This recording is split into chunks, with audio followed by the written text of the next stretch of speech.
तो दोस्तों Wanda vision series अब कंप्लीट हो गई है और इसके सभी एपिसोड्स हमारे सामने आ चुके हैं। ये टीवी शो हमारी उम्मीद से बहुत बेहतर साबित हुआ, पर कई लोग इसका मजा नहीं उठा पाए क्योंकि ये शो हिंदी में रिलीज नहीं हुआ था और ऊपर से इसकी स्टोरी बहुत कंफ्यूजिंग है। इसीलिए आज मैं वांडा विजन सीरीज की पूरी स्टोरी शॉर्ट में एक्सप्लेन करूंगा। तो बिना किसी देरी के आइए देखते हैं।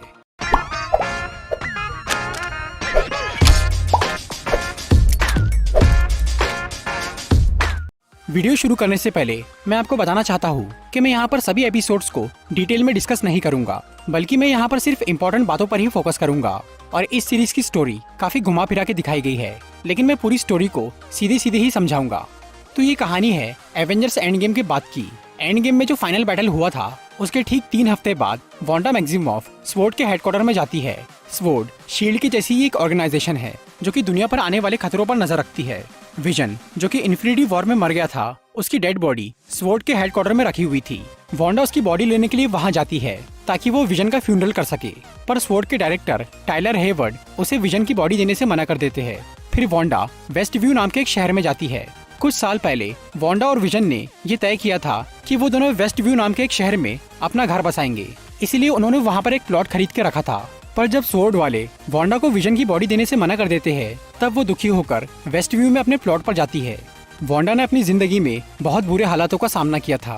पहले उसके माँ बाप मारे गए, फिर उसका भाई, उसके बाद उसका प्यार विजन भी मर गया। इस सब से वो पहले ही बहुत दुखी थी। ऊपर से जब वो विजन का फ्यूनरल भी नहीं कर पाई तो उसके सबर का बांध टूट गया। उसके इमोशंस आउट ऑफ कंट्रोल हो गए और उसकी पावर्स ने भयानक रूप ले लिया। और तब वांडा की बॉडी से इतनी सारी एनर्जी निकली जिससे उस खाली जगह पर एक घर बन गया। वो पूरा शहर भी उसकी एनर्जी से चेंज हो गया और तो और उसकी शक्ति से एक नए विजन का जन्म हो गया। वांडा ने अपनी पावर्स से पूरे वेस्ट व्यू शहर की रियलिटी ही बदल दी और उसे अपने हिसाब से ढाल लिया। वांडा को बचपन में सिटकॉम्स यानी कॉमेडी सीरियल देखना बहुत पसंद था, इसीलिए उसने अपनी इस रियलिटी को पुराने सिटकॉम के स्टाइल में बनाया था। और यहाँ जो विजन मौजूद था उसे अपनी बीती जिंदगी के बारे में कुछ भी नहीं मालूम था। वो बस वांडा को जानता था और उससे प्यार करता था। फिर वांडा और विजन की शादी हो जाती है और वो दोनों एक हैप्पी मैरिड लाइफ जीने लगते हैं। वांडा ने जब वेस्ट व्यू पर अपनी पावर यूज करी तो बाहर की दुनिया से वो शहर और उसके लोग कहीं गायब हो गए।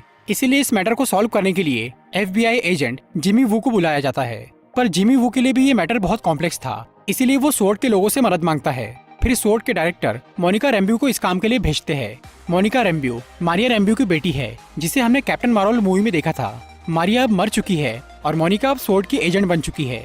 मोनिका जिमी वू की मदद करने के लिए वेस्ट व्यू में जाती है। वहाँ वो दोनों देखते हैं कि उस शहर के बाहर एक अजीब सी एनर्जी फील्ड है। जब मोनिका उस एनर्जी फील्ड के पास जाती है तो वो उसके अंदर खींच ली जाती है। फिर जिमी वू इस बारे में स्वॉर्ड को बताता है और तब स्वॉर्ड के लोग वेस्ट व्यू शहर के बाहर घेराबंदी कर लेते हैं और वो इस मामले की जांच करने के लिए कई सारे साइंटिस्ट को बुलाते हैं, जिनमें से एक थी डार्सी ल्यूइस, जिसे हम थॉर की मूवीज में देख चुके हैं। डार्सी अब एक एस्ट्रोफिजिसिस्ट बन चुकी है। वो यहाँ आकर जब थोड़ी इन्वेस्टिगेशन करती है तो उसे एक अजीब से सिग्नल का पता चलता है जो कि वेस्ट व्यू शहर से आ रहा था। डार्सी उस सिग्नल को चेक करती है तो उसे पता चलता है कि वो एक ब्रॉडकास्ट सिग्नल है जिससे वांडा विजन नाम का एक टीवी शो टेलीकास्ट हो रहा था। उस शो में जब मोनिका दिखाई देती है तो स्वॉर्ड के लोग समझ जाते हैं कि वो एक लाइव टेलीकास्ट है और उस एनर्जी फील्ड के अंदर मौजूद लोग उस शो के कैरेक्टर बन गए हैं, जिसमें वेस्ट व्यू शहर के सभी लोग शामिल थे। स्वॉर्ड, FBI और सभी साइंटिस्ट मिलकर ये समझने की कोशिश करते हैं कि वहाँ हो क्या रहा है। उधर वांडा की वो रियलिटी पुराने सिटकॉम से नए सिटकॉम में बदलती जा रही थी और अब वहाँ सब कुछ कलरफुल बन गया था। कभी कभी वांडा की अपनी रियलिटी पर से पकड़ छूटने लगती थी और वहाँ थोड़ी गड़बड़ होने लगती थी, पर वांडा उसे ठीक कर देती थी और वो किसी को भी अपनी इस दुनिया में इंटरफेयर नहीं करने देती। फिर एक दिन मोनिका गलती से वांडा के सामने कुछ ऐसा बोल देती है जिससे वांडा ये समझ जाती है कि मोनिका स्वॉर्ड की एक एजेंट है और वो उसके लिए खतरा साबित हो सकती है। इसीलिए वो मोनिका को वेस्ट व्यू से बाहर निकाल देती है। फिर मोनिका स्वॉर्ड के लोगों को ये बताती है कि इस पूरे खेल के पीछे वांडा का हाथ है। इसीलिए स्वॉर्ड का डायरेक्टर हेवर्ड वांडा को एक आतंकवादी बोल के उसे मारने का फैसला करता है। पर मोनिका इस बात का विरोध करती है क्योंकि वांडा ने अब तक किसी को कोई नुकसान नहीं पहुंचाया था। फिर डायरेक्टर हेवर्ड सबसे ये झूठ बोलता है कि वांडा ने विजन की बॉडी चुरा कर उसे जिंदा किया है, जो कि कानून के खिलाफ है। इसीलिए वो वांडा को मारने के पीछे पड़ गया था। पर मोनिका, डार्सी और जिमी वू डायरेक्टर हेवर्ड का विरोध कर रहे थे, इसीलिए वो उन तीनों को वहाँ से निकाल देता है, जिसकी वजह से उन्हें हेवर्ड पर शक होता है कि वो कोई गलत काम कर रहा है और वो तीनों उस पर नजर रखने लगते हैं। उधर वेस्ट व्यू के अंदर वांडा 2 जुड़वा बच्चों की माँ बन चुकी थी। उसके बच्चों में भी मैजिकल पावर्स थी, इसीलिए वो काफी जल्दी बड़े हो जाते हैं। वांडा की जिंदगी अब लगभग परफेक्ट बन चुकी थी, पर फिर भी विजन इससे खुश नहीं था। उसे अपनी जिंदगी काफी अजीब लग रही थी क्योंकि वहाँ कभी भी कुछ भी हो रहा था। विजन को अपने वजूद पर ही शक होने लगा था, पर वांडा बार बार उसका ध्यान भटका रही थी। फिर एक दिन विजन सच का पता लगाने के लिए वेस्ट व्यू शहर की बॉर्डर पर पहुंच जाता है और वो उस एनर्जी फील्ड से बाहर निकलने की कोशिश करता है, पर वो जैसे ही वहां से बाहर आता है तो उसकी बॉडी टूटकर बिखरने लगती है। ये विजन वांडा की बनाई हुई उस रियलिटी में ही जिंदा रह सकता था, इसीलिए वो वहाँ से बाहर आने पर मौत की कगार पर पहुंच जाता है। उधर वांडा को जैसे ही ये पता चलता है कि विजन वेस्ट व्यू के बाहर चला गया है और वो मरने वाला है, तो वो अपनी रियलिटी की बाउंड्री को बढ़ा देती है। उससे विजन बच जाता है, पर इसके साथ ही स्वॉर्ड के कई मेंबर्स भी वेस्ट व्यू के अंदर आ जाते हैं और वो वांडा की सिटकॉम का हिस्सा बन जाते हैं। डार्सी भी वेस्ट व्यू के अंदर आ गई थी। विजन को ये समझ में आ गया था कि डार्सी उसकी मदद कर सकती है, इसीलिए वो अपनी पावर से डार्सी को वांडा के काबू से बाहर कर देता है और वो उससे काफी सवाल जवाब करता है। डार्सी विजन को उसकी पुरानी जिंदगी के बारे में बताती है कि वो कैसे बना, उसने क्या क्या किया और वो कैसे मरा। दूसरी तरफ मोनिका ये फैसला करती है कि वो दोबारा वेस्ट व्यू के अंदर जाएंगी ताकि वो वांडा को समझा सके और उसे डायरेक्टर हेवर्ड से सावधान कर सके। मोनिका इसके पहले जब उस एनर्जी फील्ड के अंदर गई थी और जब वो उसमें से बाहर निकली थी तो उसकी बॉडी में कुछ चेंजेस आ गए थे, और जब वो तीसरी बार उसके अंदर जाती है तो उसके पास सुपर पावर्स आ जाती है। फिर मोनिका वांडा के पास पहुंचती है तो वांडा उस पर बहुत गुस्सा होती है। मोनिका उसे समझाने की कोशिश कर रही थी, लेकिन वांडा की पड़ोसी एग्नेस उसे मोनिका से दूर लेकर चली जाती है और फिर हमें एग्नेस की असलियत पता चलती है। एग्नेस, जो कि वेस्ट व्यू में वांडा की पड़ोसी थी और वो हमेशा वांडा का बहुत ख्याल रखती थी, वो असल में एक विच यानी चुड़ैल थी। उसका असली नाम था अगाथा हार्कनेस। अगाथा सेलम की रहने वाली एक विच थी जो कि डार्क मैजिक का यूज करती थी। उसके इस काले जादू के इस्तेमाल की वजह से उसके कबीले वालों ने उसे मौत की सजा सुनाई, मगर अगाथा ने उन सबकी पावर एब्जॉर्ब करके उन्हें ही मार दिया और तब से लेकर आज तक वो हर पावरफुल मैजिशियन की पावर्स एब्जॉर्ब कर रही है। जब वांडा ने वेस्ट व्यू में अपना जादू चलाया तो अगाथा को दूर से ही उसकी पावर्स की भनक लग गई, इसीलिए वो वेस्ट व्यू में आ पहुंची। वहाँ अगाथा ने देखा कि वांडा ने अपनी पावर से पूरे शहर और उसके लोगों का रंग रूप बदल दिया है। वो वांडा की इस बेमिसाल शक्ति का राज जानना चाहती थी, इसीलिए वो उस पर नजर रख रही थी। यहाँ तक कि उसने वेस्ट व्यू के एक लड़के को वांडा का नकली भाई बनाकर उसके पास भेजा था ताकि वो उससे सच जान सके। पर जब अगाथा की कोई चाल कामयाब नहीं हुई तो उसे खुद वांडा के सामने आना पड़ा। पर वांडा को खुद अपनी शक्तियों के बारे में ज्यादा कुछ पता नहीं था, इसीलिए अगाथा उसे उसके अतीत में लेकर जाती है, जिससे अगाथा को ये पता चलता है कि वांडा एक विच है और उसके पास बचपन से ही मैजिकल पावर्स है। और जब हाइड्रा ने उसके ऊपर माइंड स्टोन से एक्सपेरिमेंट किया तो उसकी शक्तियाँ कई गुना बढ़ गई और वो बन गई स्कारलेट विच यानी सबसे पावरफुल विच, जिसकी मैजिकल पावर्स बेहद खतरनाक है और वो कुछ भी बना और मिटा सकती है। अगाथा वांडा की शक्तियाँ हासिल करना चाहती थी। दूसरी तरफ हमें स्वॉर्ड के डायरेक्टर हेवर्ड का प्लान पता चलता है। हेवर्ड असल में विजन को वापस जिंदा करके उसे एक हथियार बनाना चाहता था। उसने उसे ठीक करने की हर कोशिश कर ली थी, मगर बिना माइंड स्टोन के विजन जिंदा नहीं हो पाया। फिर बाद में जब वांडा ने वेस्ट व्यू का खेल शुरू किया तो हेवर्ड को एक मौका मिल गया। उसने जब वांडा को मारने के लिए वेस्ट व्यू के अंदर एक ड्रोन भेजा और वांडा ने उस ड्रोन पर अपनी पावर इस्तेमाल करके उसे बाहर फेंक दिया तो हेवर्ड का काम हो गया। उस ड्रोन के ऊपर वांडा की एनर्जी मौजूद थी।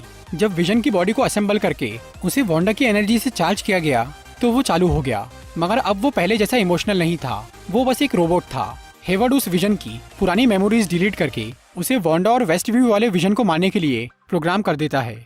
फिर ये नया व्हाइट विजन वेस्ट व्यू के अंदर जाता है।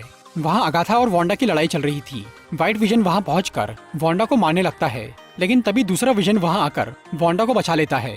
फिर एक तरफ अगाथा और वांडा का मुकाबला होता है और दूसरी तरफ विजन वर्सेस व्हाइट विजन का। वांडा अगाथा से बहुत पावरफुल थी, पर उसके पास ज्यादा एक्सपीरियंस नहीं था, इसीलिए अगाथा उस पर भारी पड़ रही थी और वो उसकी पावर्स एब्जॉर्ब करती जा रही थी।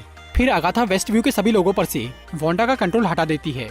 फिर वो सभी लोग वांडा पर बहुत गुस्सा होते हैं क्योंकि उसने उन्हें कई दिनों से काबू करके रखा था। इसीलिए वांडा कुछ देर के लिए अपनी एनर्जी फील्ड ओपन करती है ताकि वो लोग वहाँ से बाहर निकल सके। पर इस मौके का फायदा उठाकर हेवर्ड अपनी आर्मी लेकर वेस्ट व्यू के अंदर घुस जाता है और वो सब पे हमला करने लगता है। पर वांडा के बच्चे और मोनिका हेवर्ड की आर्मी को संभाल लेते हैं। उधर अगाथा वांडा को ये बोलती है कि अगर वो उसे अपनी शक्तियाँ दे दे तो वो वेस्ट व्यू को बिल्कुल परफेक्ट बनाकर वहाँ से चली जाएंगी ताकि वांडा और उसकी फैमिली खुशी से वहाँ रह सके। पर वांडा को ये मालूम था कि अगाथा झूठ बोल रही है, इसीलिए वो उसे अपनी शक्तियाँ देने का नाटक करती है और वो उसे अपने एक जाल में फंसा देती है, जिससे अगाथा अपनी पावर्स यूज नहीं कर पाती। फिर वांडा अगाथा की ही सारी पावर्स एब्जॉर्ब कर लेती है और तब वो पूरी तरह से बन जाती है स्कारलेट विच। वांडा अगाथा को मारती नहीं, बल्कि वो उसे एग्नेस का रूप देकर वेस्ट व्यू में कैद कर देती है ताकि अगर कभी उसे अगाथा की जरूरत पड़े तो वो वहाँ आकर उसकी मदद ले सके। दूसरी तरफ विजन व्हाइट विजन को ये एहसास दिलाता है कि वो खुद असली विजन है, मतलब अगर वो अपनी प्रोग्रामिंग को फॉलो करेगा तो उसे खुद को ही मारना पड़ेगा। फिर विजन व्हाइट विजन की सारी मेमोरीज को रिस्टोर कर देता है और व्हाइट विजन वहाँ से चला जाता है। फिर वांडा ये फैसला करती है कि वो अपनी खुशी के लिए पूरे शहर की बलि नहीं चढ़ाएगी और वो वेस्ट व्यू पर से अपना मैजिक हटाना शुरू कर देती है। फिर वांडा अपनी फैमिली के साथ अपने घर जाती है और वो सबसे आखिरी बार मिलकर उनसे विदा लेती है। फिर वांडा का मैजिक हटते ही उसका घर और परिवार सब गायब हो जाते हैं। फिर वांडा मोनिका को अलविदा कहकर सबसे बहुत दूर चली जाती है ताकि वो अपनी नई शक्तियों का इस्तेमाल करना सीख सके। आखिरी एपिसोड के मिड क्रेडिट सीन में स्वॉर्ड के डायरेक्टर हेवर्ड को अरेस्ट कर लिया जाता है और मोनिका से मिलने के लिए एक स्क्रल वहां आता है जिसे उसकी मॉम के पुराने दोस्त ने वहां भेजा था, जो कि मोनिका से स्पेस में मिलना चाहता था। शायद यहाँ निक फ्यूरी की बात हो रही है। निक फ्यूरी मोनिका की मॉम मारिया का ओल्ड फ्रेंड है। निक फ्यूरी को हमने आखिरी बार स्पाइडरमैन फार फ्रॉम होम के एंड में एक स्पेसशिप में स्क्रल्स के साथ देखा था। शायद निक फ्यूरी मोनिका को किसी मिशन के लिए स्पेस में बुला रहा है। पोस्ट क्रेडिट सीन में हमें वांडा दिखाई देती है जो कि किसी अनजान जगह पहाड़ों में अकेली रह रही थी। आगे हमें दिखता है कि वांडा अपने एस्ट्रल फॉर्म में एक बुक पढ़ रही है। ये बुक है डार्क होल्ड, जो कि एक डार्क मैजिक की बुक है और वो पहले अगाथा के पास थी, पर वांडा ने उसकी शक्तियों के साथ उससे ये बुक भी ले ली थी और अब वांडा इस बुक से डार्क मैजिक सीख रही है। यहाँ उसे अपने दोनों बच्चों की आवाज सुनाई देती है जो कि उसे मदद के लिए पुकार रहे थे। शायद वांडा डार्क मैजिक का इस्तेमाल करके अपने बच्चों को वापस लाना चाह रही है। तो दोस्तों, ये थी वांडा विजन सीरीज की पूरी स्टोरी। अगर आपको ये वीडियो अच्छी लगी हो तो इसे लाइक और शेयर जरूर करिए और ऐसी इंटरेस्टिंग वीडियोस देखने के लिए सब्सक्राइब कीजिए हमारा चैनल और इस बेल को दबाइए ताकि आपको हमारी वीडियोस सही टाइम पर मिल सके। I'm walking alone, the streets are empty. The only thing I can see is my own silhouette. I'm getting stronger, step by step. The clock is ticking, but there's no time for me.